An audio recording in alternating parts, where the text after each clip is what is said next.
Welcome to this Baptist News Global webinar. Here's your host, Mark Wingfield.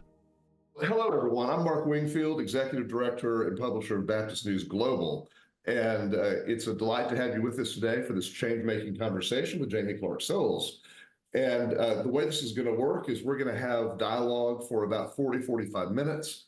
Along the way, as you think of questions you would like to ask, use the Q&A function here on Zoom, pop in those questions, and when we get to the question and answer time, I'll be selecting those and feeding them to Jaime to answer. And she really wants your questions.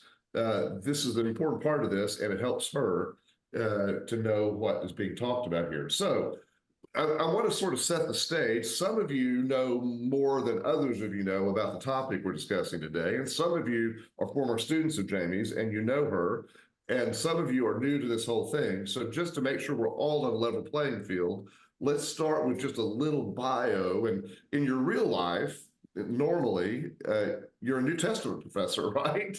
I am. I'm a New Testament professor at Perkins School of Theology, where I've been since January of 2001. And I am also the founding director of the Baptist House of Studies at Perkins. Very important. Yes, very important. And your specialties normally, I know the Gospel of John is one. Yes, and I also teach a class and have written books on evil, suffering, death, and afterlife in the New Testament. I've written a book on women in the Bible, so I'm interested in gender in the Bible. So yeah, for 1 Corinthians, So, and I should also say I'm ordained Baptist clergy as well. Yep, and Jaime is a member at Royal Lane Baptist Church here in Dallas, definitely a sister Baptist church to us. Yep. And has a fantastic pastor who we have a mutual admiration society for. 100%. Okay, well, Jaime, let's start by asking, in this world of psychedelics, how in the world did you wander into this? This seems like, something that you don't just happen into. Yes, it's a great question. So what happened was my friend who teaches mysticism and the like to the undergrads at SMU, Bill Barnard, heard about this advertisement that Johns Hopkins was looking for religious leaders to do a clinical trial with on states of consciousness and what would happen with ministers on psychedelics. And you had to be psychedelically naive, so never having had a psychedelic. And I was absolutely psychedelically naive, not only never having had one, but also hadn't really read in the literature. I kind of knew about the 60s.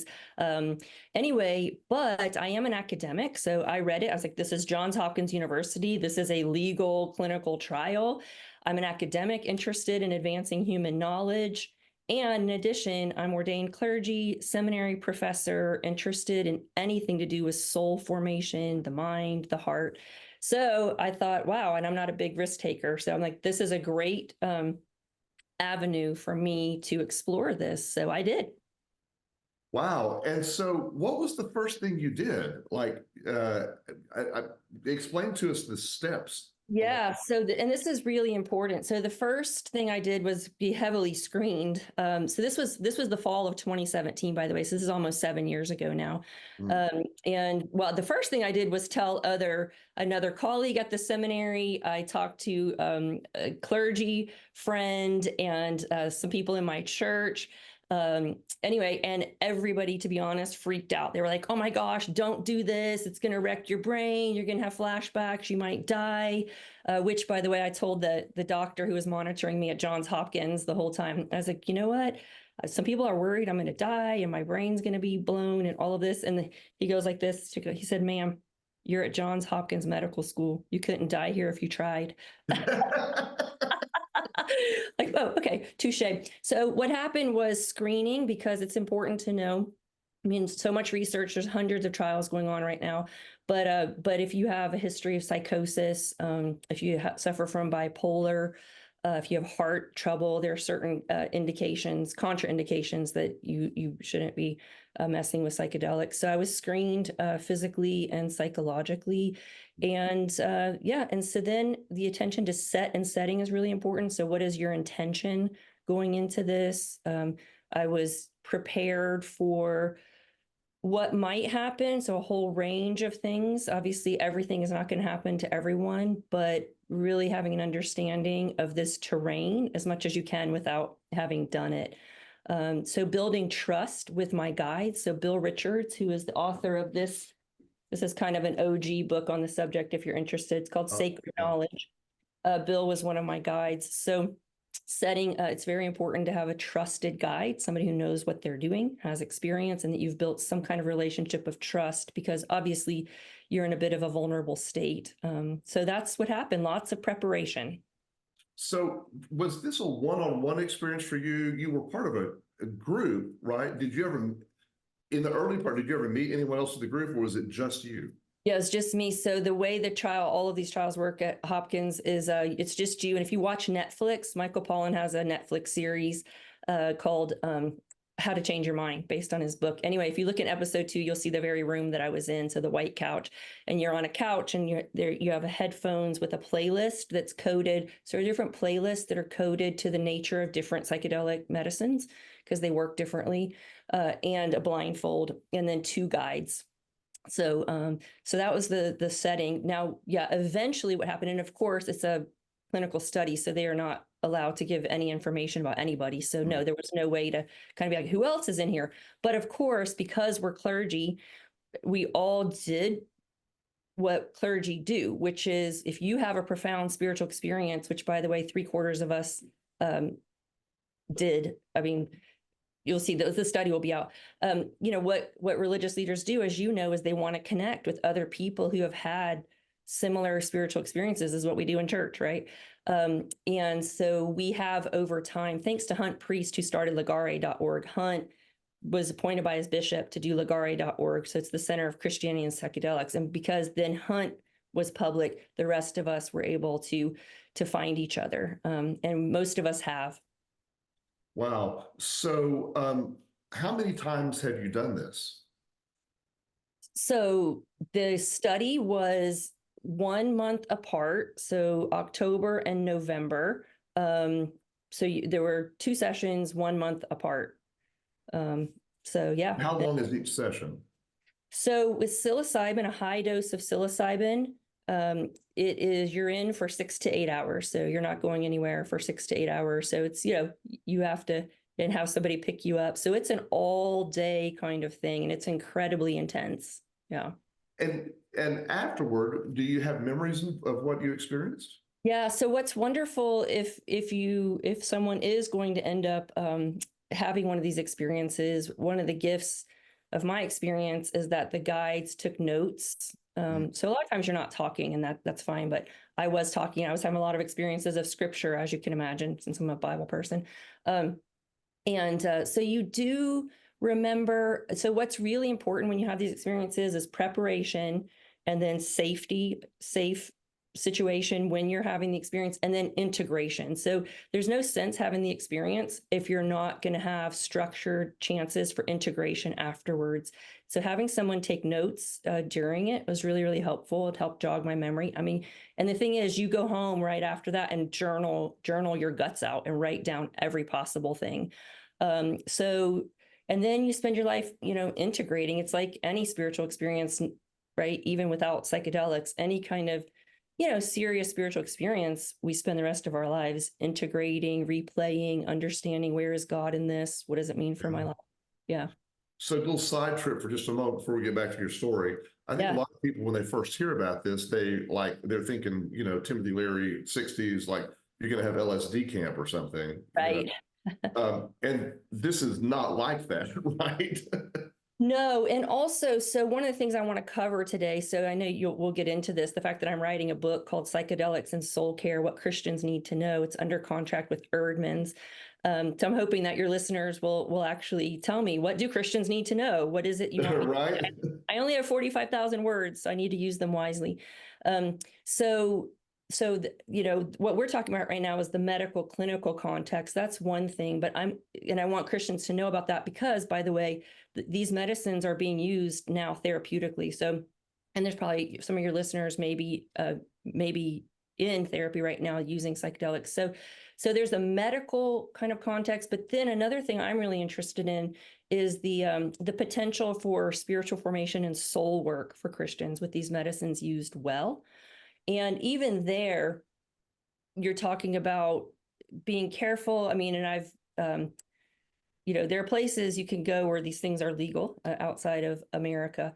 And so the potential for having these kinds of experiences in an intentional Christian context, either with a spiritual director individually or with a small group that has been very well prepared, has set up trust, is very powerful. But no, I don't, the psychedelics are not, they're low toxicity. And with the exception of ketamine, which we could really get into a detailed definition of what you mean by psychedelics, but generally speaking, psychedelics are low toxicity and not addictive. But ketamine's a bit of an exception we could talk about. But that does not mean that they are not powerful substances, right? And it's like a lot of things we do when we go away and fasting, certain practices we have that are really focused on spiritual development, those are intended to be set apart. You don't do it all the time. Powerful experiences. And so, no, I don't recommend LSD camp, because the other thing is, people sometimes, for me, they're not, and again, I'm not judging, people who do whatever they want. But in terms of my own interest, what people I don't think necessarily understand is that when you're working with psychedelics, you're going into some deep spaces. And that means, okay, fine, you can have blissful, ecstatic experiences, but you can also have very terrifying, destabilizing experiences, which, by the way, can turn out to be incredibly spiritually productive if in a safe setting and a chance to integrate that, right? Right. If not, people can really, really get derailed in really problematic ways. So, I am working, to make this where other people can have the same experience I had, because it really has been transformational.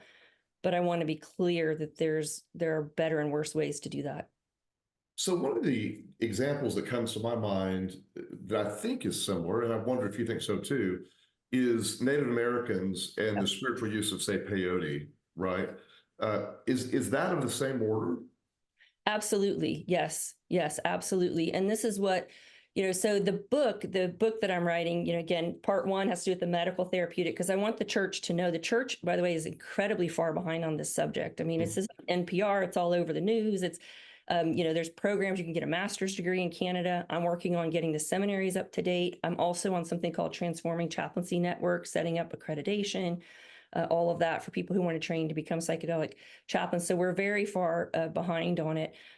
So I want to talk about the medical therapeutic. Then I want to talk about the spiritual formation piece. But then also part of the justice piece, by the way, is, so white people are kind of discovering psychedelics now, and it's got its good parts to it and its challenging parts. And part of the challenging part is not understanding that indigenous folks have shepherded these medicines and practices communally for a really, really long time. So yes, there's a long tradition of this being done well. Something I really want to highlight, part of the reason Christianity is so perfectly set up we have the container for these kinds of experiences, a lot like our indigenous siblings do. And one of the features of that is that we have a focus on community, right? We don't expect you to go have a spiritual experience all by yourself. Like, yes, go have a spiritual, Houston Smith famously said, a religious experience does not constitute a religious life, right?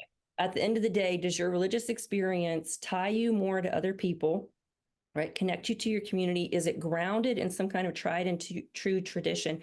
And does it create in you the desire and equip you to serve God's world, right? What Paul calls fruits of the Spirit. So if your religious experience, as beautiful and amazing and exceptional as it may be, if it does not lead to justice, to compassion, to ethics, it's pretty questionable. So yeah, we have much to learn and are learning from those who have already shepherded these, and not pretending like we're just discovering it and having to invent So your description there makes me think of what the Apostle Paul writes about glossolalia in the early church. Okay, say more. Right. There's got to be an interpreter. It can't be just you to have this ecstatic experience. There's got to be some fruit from it, right? That's exactly right. Yeah, and we see that in scripture, right? People have Paul's a great example. I just have this essay, if people haven't seen it, called Psychedelics, the Bible and the Divine, that I highly recommend. And I walk through Paul's experience in 2 Corinthians 12 of his own mystical experience. And also, right, he had challenging experience. He wanted to be healed of thorn in the flesh. It wasn't healed. So he has to then integrate. I mean, he experiences God, right? He goes out of his body, has this is this amazing, exceptional, mystical experience, but it's not all fun and games. And he has to figure out how to both be grateful for that exceptional encounter with God, and then also integrate the fact that what he wished for, wasn't meant to be, and however God was working things out Yep. in his life. But yeah. So I want to, before we get too much down the road, I want to make sure we come back to your experience personally, Yeah. and not wanting to pry any more than you want to reveal, but how would you describe the nature of your experience during the 2 sessions that you had? What kind of things happened to you? Yeah, so I'll try to be very brief because it was 2 sessions, 8 hours long with many, many pages, single space typed pages written up. But to be really brief, I would say I had the exceptional encounters with God. In other words, I really, really, the last thing I wanted, they warned me, they're like, clergy, you're going to come in here like, probably wanting some kind of beatific vision, and just be careful because, the medicines are going to do what they do. So psychedelic means mind manifesting. So it basically kind of shows you what's on your mind. And just be open and curious, and don't try to overly expect something. In fact, I was like, I can't imagine anything more boring. I'm an 8 on the Enneagram. Like, I can't imagine anything more boring than just chilling in the presence of God, or being like, holy, holy, holy. Yeah. I want to slay some dragons, go on epic quests, And in fact, I did encounter God in really beatific ways. I experienced what I would say awe, majesty, transcendence, humility, belovedness, all stuff that I already believe and have experienced in bits, throughout my life. But this was fully embodied from my head to my toes. Having the Holy Spirit, I really understand the indwelling of the Holy Spirit physically in my body and what that means. I learned a lot about myself and my soul. So I really connected to myself. I learned about some things that I needed to, some areas I needed to develop in. So I also started therapy. I thought I had worked through, for instance, a certain forgiveness thing that I had not. And I mean, I had intellectually, I understand the Bible 70 times 7. I get it. But I mean, really working through in a way that's like real liberation in the way God forgives. And connection to others. So compassion, so real sense of compassion. I had a really interesting experience. Again, this is a reminder. The Gospel of John says the signs are always there, right? The signs are always there. It's not that all of a sudden something happens. Something's happening all the time. It's whether we're tuned in or not. And to me, this is what the medicines allow us to do. Just tune into what's already there, which is we don't live in just a materialist world, right? We're taught that everything is just a materialist world, but we all know, people of faith know, there's more going on than meets the eye. So at one point I was in this very kind of John 14, in my Father's house there are many mansions kind of structure. It's beautiful and bright and crystalline. And I was seeing these faces of people I love be held in this big space full of light. And it was really, really amazing. And there were people you expect, my kids. But all of a sudden, I don't know if you know David Bartlett. I don't know if you ever met David Bartlett, but he is a very important spiritual mentor for me. May he rest in peace. Anyway, it was so weird because all of a sudden David Bartlett showed up, and I was like, okay, I haven't talked to David in quite a while. I mean, he was alive, at the time. Anyway, I'm like, that's weird, kind of random, but hey, David, nice to see you, sending all the love. Got back to my hotel room later and journaled, and then powered up my computer to look at it. And David had actually died during my session. Oh my God. Yeah. And I checked myself because I was like, did I make that up? And I looked at the date of my journal. And if you go on Wikipedia, you can see when he died. And so again, just a reminder, it wasn't anything I didn't learn, or, I didn't change my faith or anything like that. But what it did do is I deeply encountered in a very embodied way that is like the most certain truth you'll never talk me out of, either the things that I profess. And I think there is a serious hunger and thirst, by the way, in the church for embodiment, embodied religious experience instead of just, I speak in churches all the time, and I always ask the pastors bringing me in, what do you want for your people? And what I hear a lot of these days is that my people are doing the most. They're, feeding the underfed, visiting those in prison. They're doing all these amazing things, and they're starving for an actual physical embodied connection to God. Yeah. And I think these medicines are, have the potential to connect us again to our bodies. So the people, your friends and colleagues who at first thought you were going to die or, get a worm stuck in your brain or whatever, how have they responded now that you've come back and reported to them? Yeah. So one of them, I only really talked to one of them, and it's interesting. I spoke at the World Parliament of the World's Religions in August. I was on a panel with Richard Rohr. Probably a lot of your listeners know Father Richard Rohr, and Richard is in this space as well. And of course, he's a Franciscan. He's like, this is nothing new to us. We know grace comes through nature. I mean, Francis of Assisi is our dude. So I've enjoyed being on the speaking circuit with Richard on this. So one of my colleagues who was first dead set against it, has now come around. I mean, I didn't know, by the way, going into this, I didn't know that Buddhists, so my colleague who was at first very, very concerned and was like, you don't need psychedelics, you can just do breath work, light a candle, do contemplative prayer, all of which, by the way, I do also highly recommend. Now, it's not to say this is better than something else. And like I said, there's people for who should not get anywhere near psychedelics. So let me be clear about that. You don't need psychedelics to have profound embodied encounters with God, for sure. But for some of us, well, we can get into that. Anyway, I didn't realize that colleagues Buddhists, and I didn't realize Buddhists have a thing, you can't take any substances that intoxicate, which raises a really important question, because psychedelics are not an intoxicant. In other words, alcohol is an actual hard drug, right, that is highly addictive and is intoxicating. And I once heard somebody say, think about substances you use that help you check out, substances you use that help you check in. And for me, psychedelics fall in the check in. And again, so you need to be ready for some soul work as well. So that colleague, we had that conversation because, and it's the same thing in Islam, by the way. So my colleague Sugar Ahmed, so Hunt Priest started Ligare.org. My colleague Zach Kamenetz, who was in the study, started Shefa.org for Judaism and psychedelics. And then our colleague Sugar Ahmed is starting one for Muslims. She doesn't have a name for it yet. But also there's a proscription against intoxication in Islam. And so there becomes a debate about whether psychedelics are an intoxicant. And I would say they're not an intoxicant because they're not a check-out medicine. This is where, by the way, I want to bracket ketamine a bit. Okay. And let me put it this way, the kind of experience I had on psilocybin, doesn't lend itself to, you would not want to be going through, I mean, it's a very exhausting, it's very serious. You're not just tomorrow going to be like, let's do that again. They don't really lend themselves to kind of also who has 8 hours days in a row to sit around. Right. Yeah. Yeah. Okay. So out of all of this, now we've sort of set this up, you've come with the idea that you can write a book about it. Yeah. Because as you said earlier, the church is like way behind on this. Way behind. Right?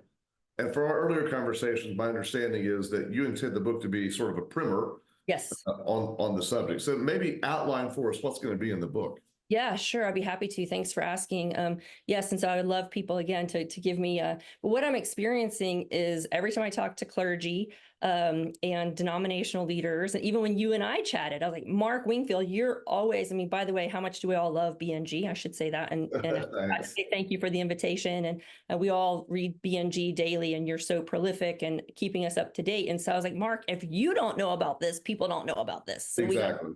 We got to get people educated. So I'm just having this experience of that, like that movie 51st Dates, but I'm having 51st conversations. So I'm starting from scratch over and over and over again. And it's quite inefficient. So I want to write the primer to get all the basics down and then say in the future here, read this book first, and then let's have a more meaningful conversation. I mean, let's see, I have to be careful about not revealing people's identities and stuff, but let me put it this way. Pastors need to understand people who are coming and asking and are, in fact, having these experiences. Like someone heard me on NPR talking about psychedelic chaplaincy, and then they approached me on the basis of that. And this is an older person, a leader in their church. I kind of want to say not a 15-year-old with pink hair, but nothing against 15-year-olds with pink hair. But maybe somebody you wouldn't normally think of when you think psychedelics. Right. And asking me, based on hearing me on NPR, would I be able to sit with them for their own experience, and also their partner is experiencing depression, and could I kind of help with that? And also wanting to know if they're, wondering if their own pastor knew anything or had any experience, and whether their pastor was a safe person to talk to about that. And so I told their pastor, like, this is why you need to know. Your people are knowing about this and experiencing it. And the church also needs to be. So here's what the first part is the medical and therapeutic. So we as the church need to not stand in the way of people's healing because we're ignorant. And so there's people working on things. So right now, the psychedelics, so usually psilocybin, mescaline, and ayahuasca are usually what we're talking about. Those are considered Schedule I drugs. And so that's considered high potential for addiction and no known medical use, which, is just not true. We could talk about the history of how they got on Schedule I, the politics of it, et cetera. But so that, like, the Methodists, for instance, have a statement against the use of such things. So my colleague Dave Barnhart, who's a Methodist, who was in the study, is working on getting that changed. So the very least, the church needs to not stand in the way of medical and therapeutic healing. Our vets, by the way, 7.5%, they make up 7.5% of our population, but 15 to 20% of people who are dying by suicide. And MDMA for treatment-resistant PTSD, right, is the first thing in a long time that's actually offering hope for our vets. So my first concern is to at least get the church, on board with not standing in the way, and in fact being helpful and supporting their members who, and there's a number of people already on ketamine therapy. That's very common, even here in Dallas. The second thing, again, is the spiritual formation piece. So again, our tradition, I would argue, is very helpful and set up to provide a container for Christians. And also, by the way, people who aren't Christian, who don't have any kind of spiritual container, we can actually kind of help folks who've had these experiences. I'm not trying to say try to force them into being Christian, but when people use psychedelics, they tend to have experiences of God, even if they're atheists, or agnostic. And then that's a real shocker for some people who are like, wait, what? And so for the church also to be able to say, you know what, we have a long tradition of mystical experiences. We know how to host these conversations.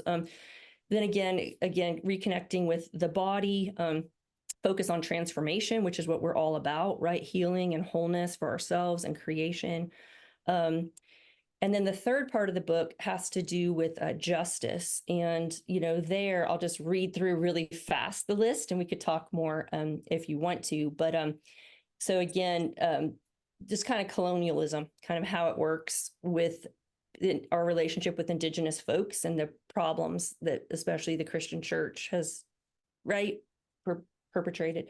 Accessibility issues. So I just talked to a fantastic class that's being going on in a seminary in Canada. It's called, get this, Mystical Traditions and the Sacred Journey of Transformation, Narrative, Ritual, and Entheogens. So this is being taught at Trinity College and Toronto School of Theology. So I spoke to their class on Saturday, and one of the students there immediately asked about how do we not get elitist, right? Because a lot of times people will associate this kind of thing with elitism, Gnosticism, et cetera. And this is where I think the church actually could come in handy, because we care about accessibility. And the way this is going, so it's going to be, insurance is going to cover this for a lot of people through work, for the medical part.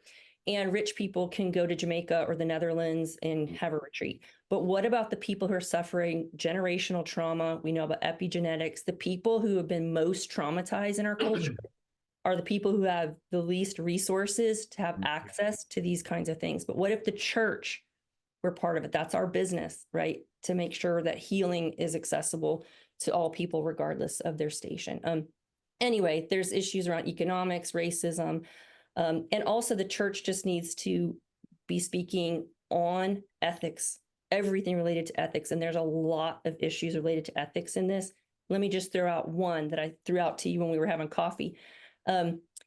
So yes, these medicines are being used to help our soldiers, right? Who are clearly, I mean, they're in extended wars, doing multiple tours sometimes.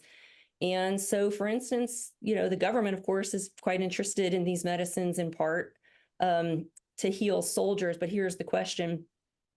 Is it ethical to heal active duty soldiers of PTSD and then send them right back into war? Or do you not bother healing them until they're no longer active duty? It's the same thing about people who are living in very distressed social circumstances, right? Where they have to just try to survive. Is it actually ethical to bring them in, open their heart, this kind of thing, and then send them back out when they live in a very vulnerable space? So the church needs to not be ignorant, and the church needs to be making statements about this kind of thing. Then the last thing is harm reduction, which that kind of goes with harm reduction. But again, helping people understand, beware of false prophets and false messiahs, because as these medicines are available, or even in the underground, everybody's going to hang up a shingle and tell you they're a spiritual guide, etc. You need to make sure whoever you're doing something with is vetted. There's a system of accountability. I was just interviewed by the San Francisco Examiner a couple of days ago about psychedelic churches. So people need to know about that. And I visited one my last time when I was in training in San Francisco a couple months ago. I visited a church, I won't name it, a so-called church, psychedelic church, but it was really just a dispensary. Funny, they can't sell the stuff, you can only donate. And they use, guess what app they use? They use the app Tithely, which regular churches use. But anyway, people have to be really, really careful. So I was talking to that lady, and we need to think about at the church, what makes a church? So in other words, people want to start psychedelic churches because of their Freedom Act that indigenous people got to use psychedelics. Now, mainly white people are trying to start their own churches. And again, I'm not trying to be judgmental, because I'm sure there are some that are legit. But I was talking to this reporter about what constitutes a church. Is there a structure? There's problems with hierarchy, but there's also good things about hierarchy. Does this person have training? Is there a system of accountability? Who do you report them to if something goes wrong? So again, these things are all going on. Like I said, newspaper of San Francisco is calling me up. So therefore, we all need to be knowing about this, and all Christians need to be able to respond to the San Francisco Examiner about what makes a church and what doesn't make a church, right? And well, this is fascinating, because there's significant U.S. legislation regarding peyote and Native Americans, a major Supreme Court case, right? Yep. And then we also have this ongoing debate, you just tapped right into it, about what constitutes a church. Exactly. So all sorts of nonprofits, there are advocacy groups claiming to be a church so they can be exempt from taxes and so they can be exempt from reporting. Yeah. Yes. And so it's the same kind of thing. And again, I want to be clear. I am someone who is supporting the spiritual use of these medicines. So I'm not trying, right? And I'm also, but for me, and again, so my concern about that is what is going on there. Are people being, like I said, for instance, to the reporter, I said, well, for me, one thing church is cradle to grave care. We do cradle to grave care, and we're intergenerational, right? It's communal. And again, it's all about, at the end of the day, what kind of person does it make you, right? Fruits of the Spirit. We're Baptists, we could all say, love, joy, peace, patience. We could all, quote Galatians 5. But does whatever is going on lead to justice, compassion, and service? Or is it navel gazing, solipsism, and narcissism? Right? Yeah. Right? Yeah. Where we're there. Let's all sit around and talk about this most ecstatic thing I had. Like, it's so awesome. Okay, no one cares, which is also kind of why, like, I love that you asked me about my experience, and I do want to share it because I think it's important. But there's a fine line between, right? It's like preaching. Hey, where's the fine line between, yay, you, Mark, good for you, and your family, versus, do you have a word for the rest of us? Like, invite the rest of us into this. So yeah, again, this is all, I mean, I could just talk at length, and I will in the book, about all the ways the church needs to be involved. Seminaries, I'm a seminary professor. this is interesting. So I did a talk on this for the first time at Perkins a couple months ago. And so one of my students, and this is something I hear pretty regularly, a couple things. One, so one of my students said, you know, you've convinced me I'm fine with the medical therapeutic thing, but I'm not okay with the spiritual thing because it's cheating. People get to experience God just like that from taking a pill.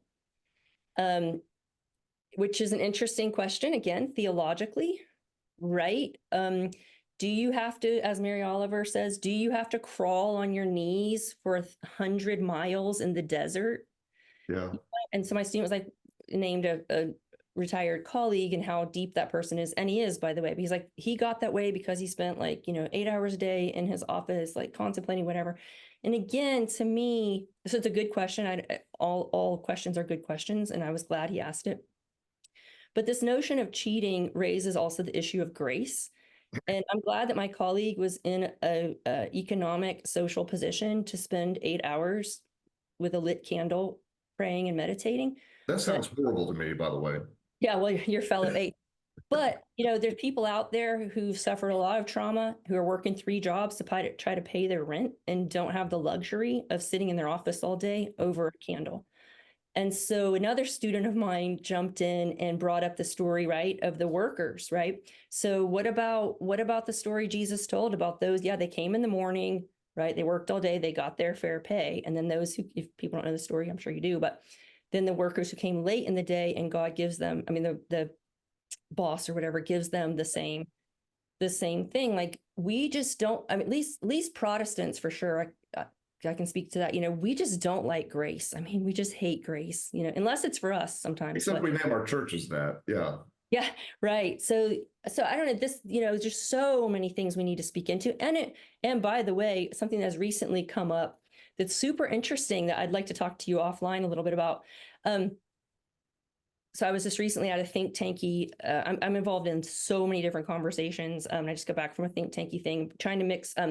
So I'm hanging out a lot with clinical folks. So they're psychotherapists, et cetera. But the thing is, so they're using these medicines therapeutically, but people are having religious experiences. So if you read the essay I just wrote, I really do hope people read. It's one of the things I think, wow, it really is, I think, useful for folks.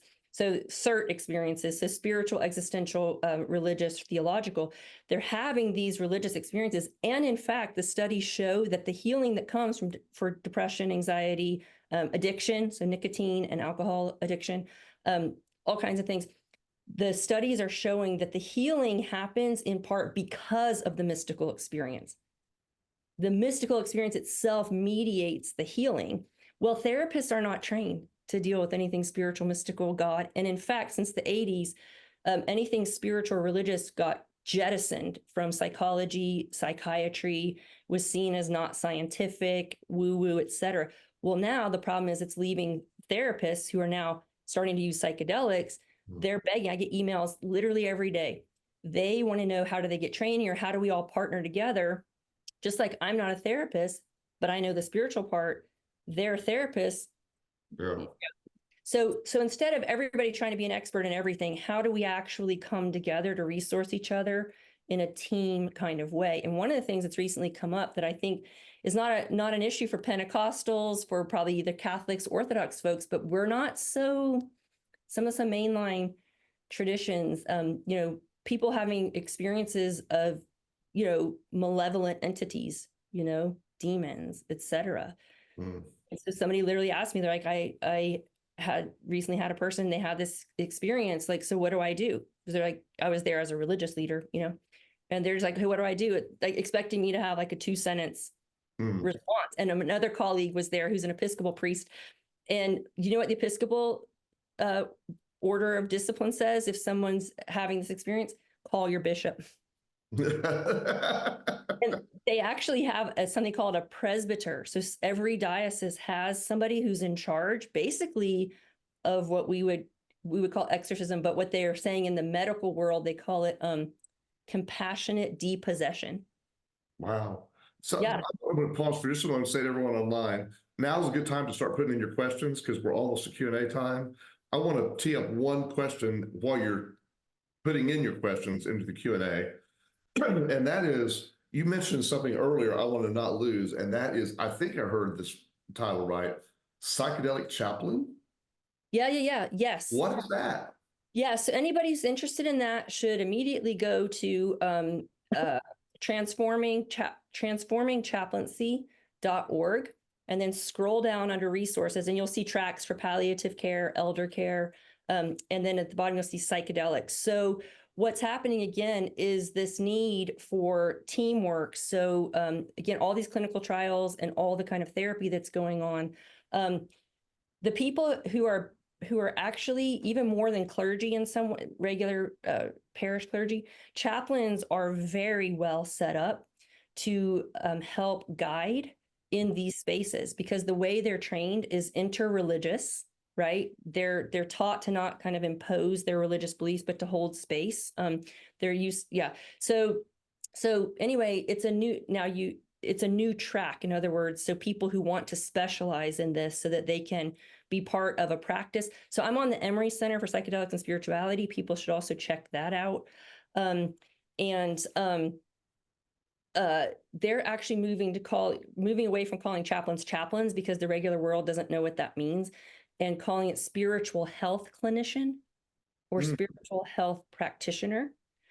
So that literally you can be paid through insurance, just like the doctor would be, the chaplain involved in either the trial or the psychedelic session itself, because that's what you need. I mean, you need someone who has actual professional training. And I just spoke to the Cleveland Clinic in December, just all physicians.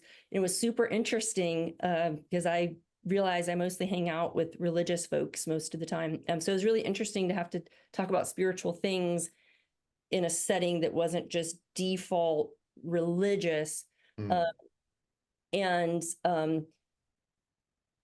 I said this super because I really am in awe and highly esteem the work that they do. But I think it's important for them to know, and I said this, that just because you go to church or went to Sunday school your whole life does not actually make you professionally trained in soul care. It doesn't, right? And people think that. I'm a Christian, I believe in Jesus, so I can sit here and be your spiritual counselor. But this is the point of theological training and a seminary education, not to be elitist, but so that you have actual tried and true practical skills, and that you do not do further spiritual trauma on many people, by the way, who are in therapy, partially are there because of religious trauma. Oh, yeah. And you can do more religious trauma if you just think just because you're a Christian, it makes you deeply trained. I'm not saying you can't do ministry, but you know what I'm saying? And so talking to the therapist, so I was like, so be careful. Like when your client is having a religious experience, just because you happen to be Christian, right? And a lot of times when people are Christian, they don't know there's other kinds of Christianity. They think Christianity is just whatever their tradition is. Anyway, it's not really a safe practice. The safe practice, like I told them, is the way you as a clergy person, Mark, right? Someone comes in your office and you can see, okay, you meet a couple, 3 times, and then you see, oh, this person needs an actual trained therapist. You're fine for triaging and you're fine for the first 3 conversations. And then you send them to a trained expert. So I'm trying to get the clinicians to understand the same thing. When it comes to spiritual stuff, okay, fine. But then build a Rolodex of trained, vetted people that you can refer people to do that work. Well, they're starting to do that, but now they need us to actually be people who are trained spiritually, but who also understand the terrain of psychedelic experiences, which is a very different terrain than just well, I mean, and that's got to be a thin Rolodex. Exactly. And hopefully it gets thicker. So hopefully we're going to need, by the way, 30,000 psychedelic therapists by 2030, just alone, let alone chaplains. So, and what's going to happen is chaplains, like I have a friend who's a Methodist minister, and she's now a chaplain in a ketamine clinic, right? So the way you have a chaplain in prison or a chaplain at a police station, right? We're going to need chaplains in these clinics, trained clergy. So yeah, that's a thing. So anybody interested in that, you can't, it's we got some questions coming in. New frontier. Excuse me. First question is, did your experiences change your understanding of any particular passages of scripture? So that's a great question. So yes, in a certain way. So my experience was I looked at my journal a while back. So obviously I love scripture and it's where I hang out. So I would say it gave me insight, like the scriptures from the inside out instead of the outside in. The number of times I was sitting there like, oh, Romans 12:2, do not be conformed to this world, but be transformed by the renewing of your mind. I'm like, this is what Paul's talking about. And Paul's not joking, by the way. I mean, since my experience, I went and did a study on what Paul means about being in Christ and having the mind of Christ. Because there's a thing like ego dissolution in these psychedelic experiences where, you know, you really have this humility and you become very small, but you understand, oh my gosh, this is the most freeing thing ever for me to be small and egoless. Well, hymn of kenosis, right? Philippians 2:6, the emptying of the self, you know, losing your life in order to gain it. All of these things. So I had this experience, okay, where I was kind of freaking out because I was like, oh, I think I'm losing my mind, you know? And I was like, I don't know, am I dead or alive? Like, am I dying? And one of the things they'll tell you is if in your experience, if you're dying, go ahead and die. And because you're safe or whatever. And you have this feeling. And I'm like, I understand now. Paul was truly a mystic. And this is what he means. He means physically, materially, that the Holy Spirit is inside of him. And I mean, I kind of believed that, but I never really experienced it. And now I know it, you know, to be fully true. So what happened to me, again, the John 14, I'm like, oh, I understand that also that room in my Father's house, there are many mansions, is also my psyche and my mind and my soul, the structure and architecture of our very selves. And what does it mean for God to be in there? The kingdom of God is within you. So many scriptures I now read, and the whole book of Revelation, by the way. Right. Lynn Huber has a new fantastic commentary out. If people don't know it, you have to get it. It's my number one recommendation for Revelation commentary right now. And she has a sidebar in there that actually talks about the possibility that the author, you know, was using some kind of substance because, of course, in antiquity, you have the mystery religions. And as you said, indigenous traditions, many traditions have used substances like this. And certainly the book of Revelation has a lot of features of a psychedelic journey. Well, and it claims to be an ecstatic vision. Yeah. And so does Paul in 2 Corinthians 12. I think this is funny. A quick story. Again, this is why I'm curious about Protestants and their relationship with mysticism. So they have an uneasy relationship with mysticism. So when I first had my experience, I talked to my clergy colleague, somebody you actually know, and I was like, I had this direct, immediate experience with God. And the person was like, well, if people can just have a direct, immediate experience of God with these pills, why would they come to church? Which I think is a really interesting question about why do we go to church? And yeah, there's a lot in there. But I was doing this promotional video for something I was doing, and I was talking about the Apostle Paul, because that was my 1 Corinthians book. And I was talking about Paul, and I was like, Paul was a church planner and a pastor and a mystic. And they were like, whoa. It wasn't, by the way, it was not Abingdon that was doing this video. So please let me be clear about that publicly. It was a different company that stopped the video. And they were like, you can't say that. I'm like, why? I'm like, Paul was a mystic. And they're like, that's weird. And like, whatever. And it was a much more kind of more. Anyway, some Protestants are very uncomfortable with mysticism because, right? It can't be controlled, and mystics can never be easily controlled. And they question authority and they question reality as it's been pitched to us, because these experiences open you up and remind you that some things are just stories we've been told. They're not really true. Right. Even by religious authorities. Okay. So the next question is really sort of in the same vein. Okay. It is, how is your spiritual life different now that you've had a psychedelic experience? Yeah, that's a great question. So I will tell you that, like Paul, I think when you have a powerful psychedelic experience, you will spend the rest of your life integrating it. There's little pieces. You're like, okay, whatever. And then, 2 years later, you're like, oh, that was about that. So it's made me very attentive to, I think just more attentive. First of all, I developed more of a meditation practice itself. Again, I'm an 8 like you. I'm like, oh, I'm not going to sit here with some kind of candle for 8 hours. More power to you folks. But you can do things like download Insight Timer app and pick like 3 minutes, or Thomas Keating's app, Centering Prayer, where you can pick your own little scripture and your own little song. So for those of us who don't come by that stuff honestly or easily, there's little things you can do to practice, but also, yeah, it has touched really the way I look at everything, the conversations I'm having with people. Just it has re-enchanted the world in a way for me. Nature itself, a reminder. Again, the Gospel of John already says this: nothing in creation was created without Jesus, without God. I get that. But I mean, really, really understanding in the leaf of a tree, like the full presence of God, without being Druid, whatever. People are like, oh, it's like now paganism. No, it's actually Christianity. Christianity at its very deepest root really calls Christian to be in deep relationship with the earth. And that the earth, God made it all: bread, fish, all these miracles, right? Yeah, it was bread, it was fish, like real bread, real fish, that Right. God put up through. So yeah, so they call that not pantheism, but panentheism, so it hasn't changed any of my beliefs, convictions, anything. I'm still just a ordained Baptist clergy person, but it has connected me, to myself, to God, and others more deeply. It really has. So there's a commendation in the Q&A that I hope you'll see from someone saying thank you in particular on this, that is not a question, but just a comment. Thank you for that. And I think maybe a logical question toward the end here is to ask, people hear this and maybe they say, hey, I want to do that. I want to try that. Yeah. Is that possible yet?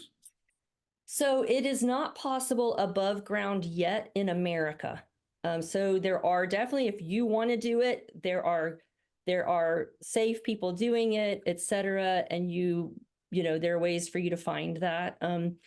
But it's important to know it is not legal in America. So if you do choose to do that, it's not actually legal. There are places where it's decriminalized. But there are people definitely going to Jamaica, the Netherlands. Again, that gets into a bit of an elitist kind of thing. But so I can say what I see for the future, what I do hope is that these experiences become legal. And I have friends who are already, starting retreat centers. I have a friend who's developing something for seminary students. My desire is that every graduating seminary student would have the opportunity to have the experience I had. That is my desire, and I will work towards that for whom it's appropriate. By the way, I would never push or encourage anybody to do psychedelics. I want to be really, really clear about this. I am not here to say, hey, everybody, you should do psychedelics. Not at all. No one needs to. Doesn't make you a better Christian. You can attain these states in other ways: breath work, fasting, drumming, all kinds of ways, right, to do this kind of soul work. So let me be really, really clear about that.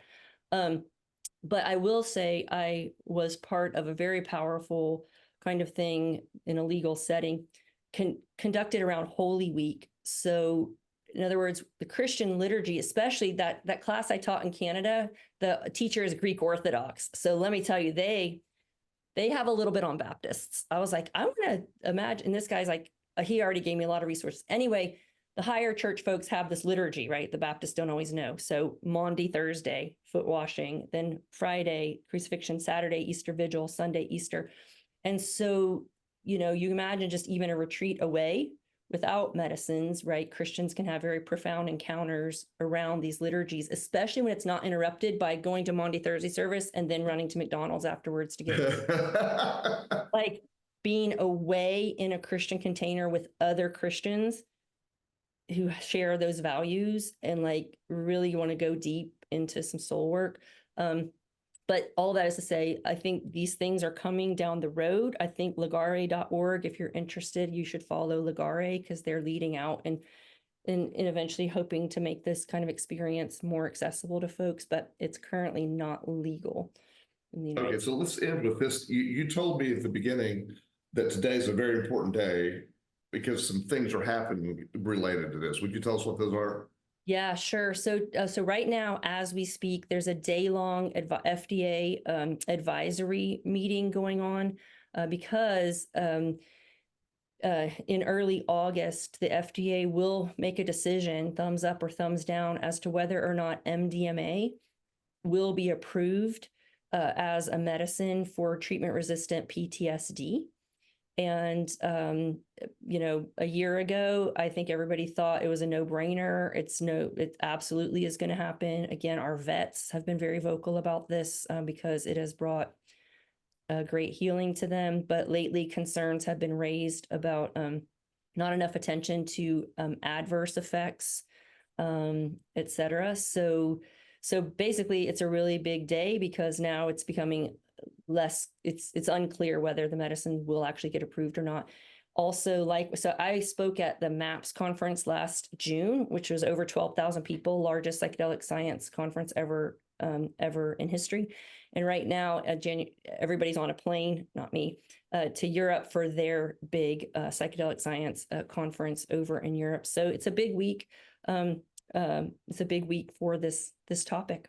In the church. Well, thank you so much. And thanks to everyone who's joined us. Our time is up now. And where can people find your journal article that you were referencing? I wish I could have put it in the chat. Do you want me to pull it up real fast and put it in the chat? Well, we're about to lose it. So okay. They can just Google my name. It's in the journal called Religions. If you Google Jaime Clark-Soles and the title Psychedelics, the Bible and the Divine, it will come up. It's open access and free. Okay, great. Well, thank you so much. This has been a fascinating conversation. And thanks to everyone. We have a new record on a BNG webinar because everyone who signed on stayed with us almost the entire time. I love it. Well, I got to tell y'all, this is new terrain and you're in on the ground floor of this conversation. So get involved. All right. Thanks, everyone. Have a good afternoon. Bye-bye. Support independent faith-based journalism. Baptist News Global.